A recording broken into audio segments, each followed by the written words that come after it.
నమస్తే, నేను మీ తేజ. పావల శ్యామల. సో ఈ నటి మీ అందరికీ బాగా తెలుసు. తెలుగు ఫిల్మ్ ఇండస్ట్రీలో ఆమె కొన్నాళ్ళు పనిచేశారు. చాలా తెలుగు సినిమాల్లో కూడా కామెడీ రోల్స్ చేశారు. అటువంటి పర్సన్ అనారోగ్యం కారణంగా కొన్ని రోజుల నుంచి చాలా ఇబ్బందులు పడుతున్న పరిస్థితి. అలాగే కొంతమంది ఆర్టిస్టులు, పవన్ కళ్యాణ్ లాంటి వ్యక్తులు కూడా ఆమెకి హెల్ప్ చేశారు.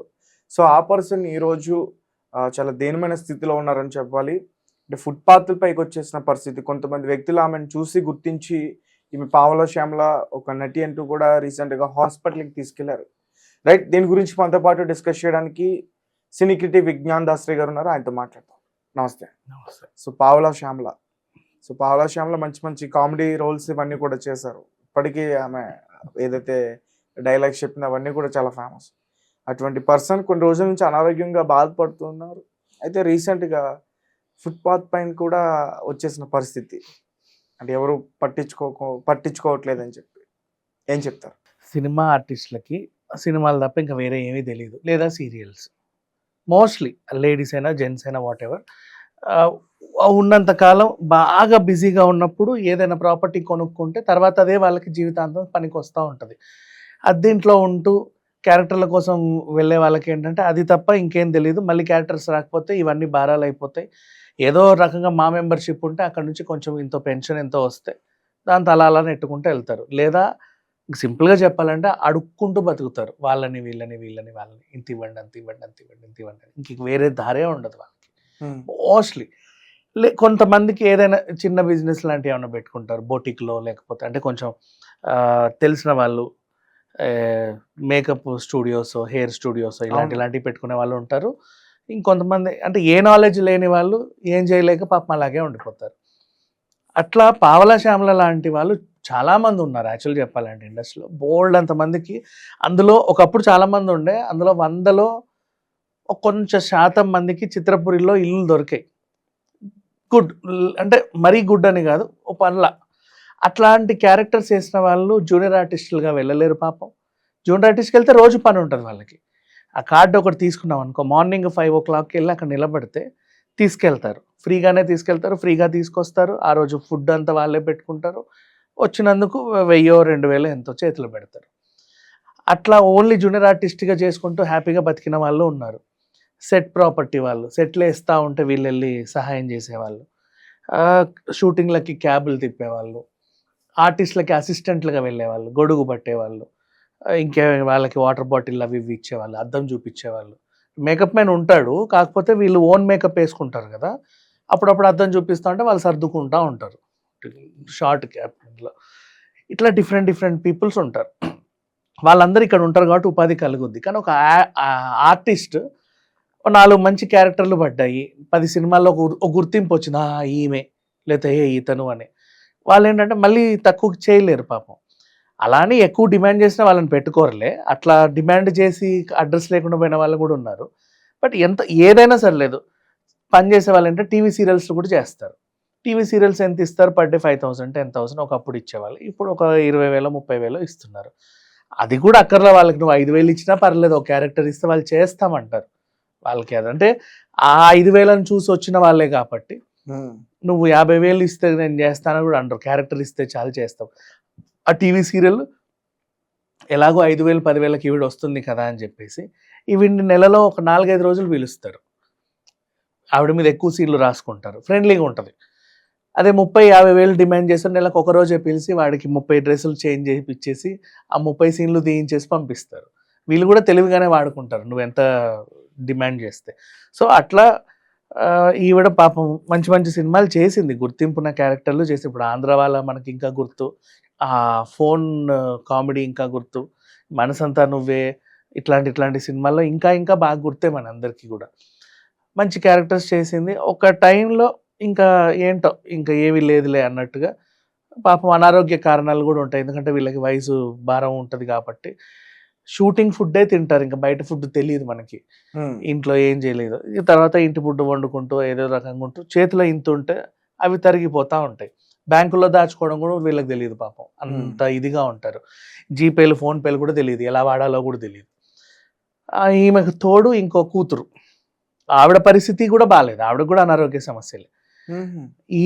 ఆమెని చూస్తా, ఈమెని చూసుకుంటా, ఆమెని చూస్తా, తల్లిని చూసుకుంటా, అంత కష్టపడితే ఇద్దరు బ్రతుకుతున్నారు. ఇట్లా వీళ్ళకి ఈ కష్టకాలం కనీసం ఒక 5 ఏళ్ల నుంచే ఉంది నాకు తెలిసినంత వరకు.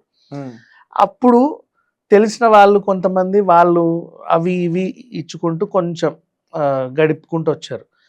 అయితే వాళ్ళు కూడా వీళ్ళకి ఇవ్వకండి డబ్బులు అని రిటర్న్ అయిన వాళ్ళని కూడా చూసా.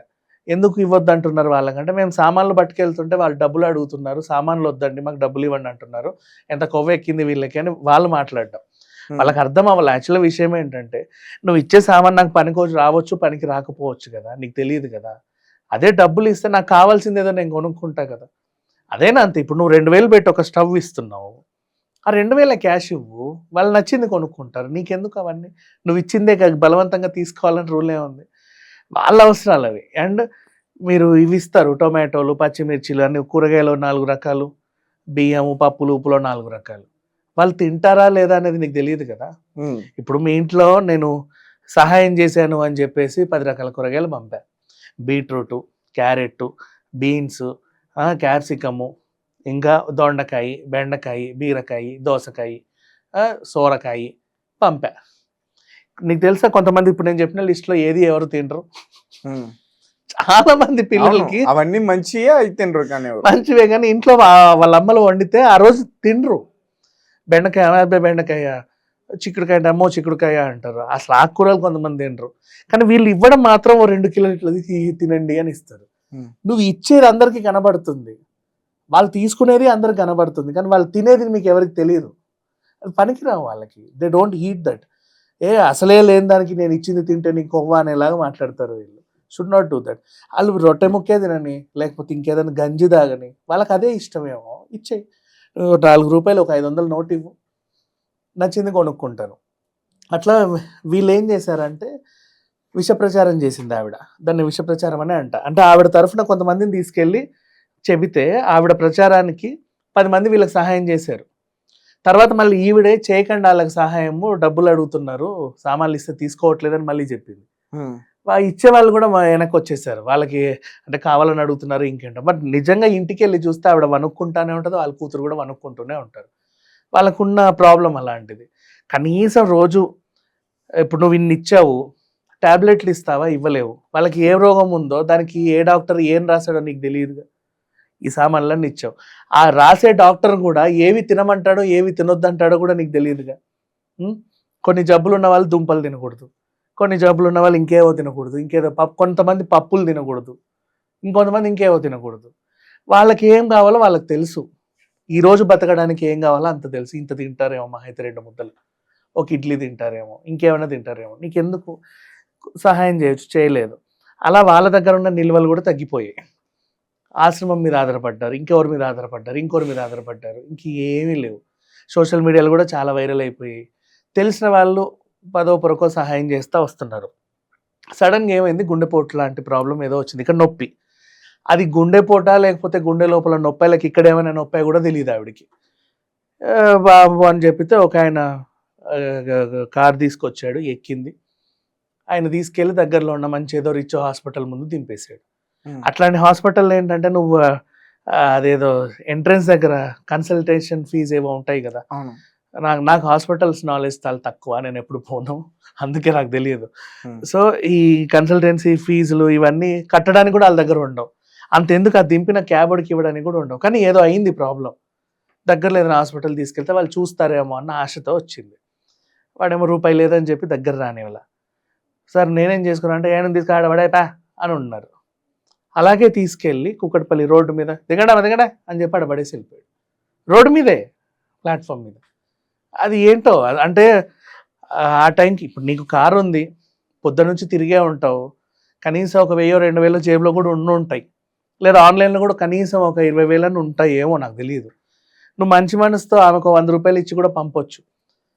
అమ్మ నా దగ్గర నీకు నేను ఏమీ చేయలేను, అలానే మళ్ళీ నిన్ను మీ ఇంటి దగ్గర కూడా దింపలేను, అటు వెళ్తే నాకు చాలా లాంగ్ అవుతుంది, ఇగో ఈ 100 రూపాయలు తీసుకో, ఏదైనా ఆటో ఎక్కి నువ్వు నీ కూతురు మీ ఇంటికి వెళ్ళిపోండి చెప్పొచ్చు, తప్పలేదు. బిక్కు అనుకుంటే ఇంటికొని వెళ్ళిపోతారు కదా, రూపాయి లేదు చేతుల్లో, ఏమీ చేయలేదు. అలా అని అదేంటిది ఎవరిని అడగాలో కూడా తెలియదు. అలా వనుక్కుంటూ రోడ్డు మీద కూర్చుంటే అటు ఇటు చూసేవాళ్ళు ఈమెను ఎక్కడో చూసినట్టుంది, ఈమె పావుల శ్యామల కదా గుర్తుపెట్టుకొని పోలీసులకు కాల్ చేస్తే వాళ్ళు వచ్చి వాళ్ళని తీసుకెళ్ళి, ఒక పోలీసులకి స్వచ్ఛంద సంస్థలతో రిలేషన్ ఉంటుంది కదా, వాళ్ళు ఏం చేశారు, ఏదో ఫౌండేషన్ వాళ్ళకి చెబితే వాళ్ళు వెంటనే వచ్చి తీసుకెళ్ళి సనత్ నగర్ దగ్గరలో ఏదో హాస్పిటల్లో జాయిన్ చేశారు. ఈ హాస్పిటల్ వాళ్ళు పాపం చక్కగా రిసీవ్ చేసుకుని లోపల పెట్టుకున్నారు. వీళ్ళు రిసీవ్ చేసుకోవడానికి కారణం మరి వాళ్ళు చెప్పినందుక, నిజంగా వీళ్ళు ఉంటే రిసీవ్ చేసుకునే వాళ్ళో కాదో నాకు తెలియదు.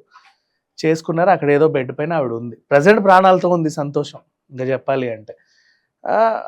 తర్వాత ఈ విషయం తెలుసుకొని సోషల్ మీడియాలో దిల్ రాజు గారు వెంటనే వాళ్ళ సిబ్బందికి చెబితే వాళ్ళు వచ్చి మేనేజ్మెంట్ వీడిని బాగా చూసుకోండి, మంచి మంచి ట్రీట్మెంట్స్ ఏవైనా ఇవ్వండి, ఇమీడియట్గా ఏదైనా ఎమర్జెన్సీ సిచ్యువేషన్ వచ్చినా సరే మీరు వెంటనే ట్రీట్ చేయండి, బిల్లులు ఏమున్నా సరే మాకు పంపండి, మా ఆఫీస్ చూసుకుంటుంది, అవి చెప్పేశారు. సో ఇప్పుడు ఆవిడకి వాళ్ళ కూతురుకి, ఆవిడ కూడా బాగాలేదు, ఇద్దరికి బాగా, ఏదైనా వైద్యం అయితే ప్రజెంట్ వైద్య సహకారం అయితే అందుతుంది. మేబీ ఎవరన్నా దాతలకి తెలిస్తే వాళ్ళ జీవితంకి ఇంకొన్ని రూపాయలు వేస్తే వాళ్ళు ఏమన్నా బాగుంటారా, మేబీ ఇంకా మనం చెప్పలేము. బట్ అంటే ఇప్పుడు కాదు ఈవిడ దీన సిచ్యువేషన్, కానీ నేను 5 years కూడా చాలా తక్కువే చెప్పా, ఒక 7-8 years నుంచి ఉంది ఈవిడ, కరోనా ముందు నుంచి. టైంలో పవన్ కళ్యాణ్ గారు బాగా హెల్ప్ చేశారు ఆమెకి. 1,00,000 రూపాయలు, 20,000 20,000 ఇచ్చి ఇంకో 80,000 పంపించండి వాళ్ళ స్టాఫ్, 1,00,000 రూపాయలు ఎంతో చేశారంట. ఇస్తారు వాళ్ళ ఆఫీస్కి వెళ్తే. అంటే పవన్ కళ్యాణ్ దగ్గరికి వెళ్ళినా, ఇంకెవరి దగ్గరికి వెళ్ళినా, ఇంకో పెద్ద హీరో దగ్గరికి వెళ్ళినా పాపం ఇలాగే వెళ్తున్నారు కదా, నాకు ఏమన్నా ఇవ్వండి అని.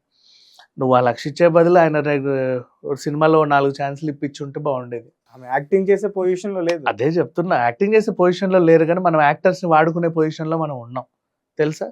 వీల్ చైర్ మీద కూడా కూర్చున్న యాక్టర్లు పెద్ద పెద్ద సినిమాలలో చూసావు, వాళ్ళకి డైలాగులు కూడా ఉండవు, అట్లా కూర్చుంటారు అంతే. అలా కూడా ఇవ్వచ్చు. మనం పద్మనాభం గారిని లాస్ట్ చక్రం నుంచి ఇంకా లాస్ట్ ఇంకేదో సినిమా వరకు వాడారు. జమున గారిని కూడా లాస్ట్ అన్నపూర్ణమ్మ గారి మనవడు అని ఏదో సినిమా వచ్చింది, దాంట్లో కూడా జమున గారికి ఒక క్యారెక్టర్ ఇచ్చి వాడారు. నువ్వు వాడుకోవాలనుకుంటే, ఆవిడకి సహాయం చేయాలనుకుంటే ఏ విధంగా చేయొచ్చు అట్లా. ఏందో ఇప్పుడు మన దాంట్లో బెడ్ రెస్ట్ మీద ఉన్న ఆర్టిస్టులు కూడా ఉన్నారు కదమ్మా సినిమాలలో.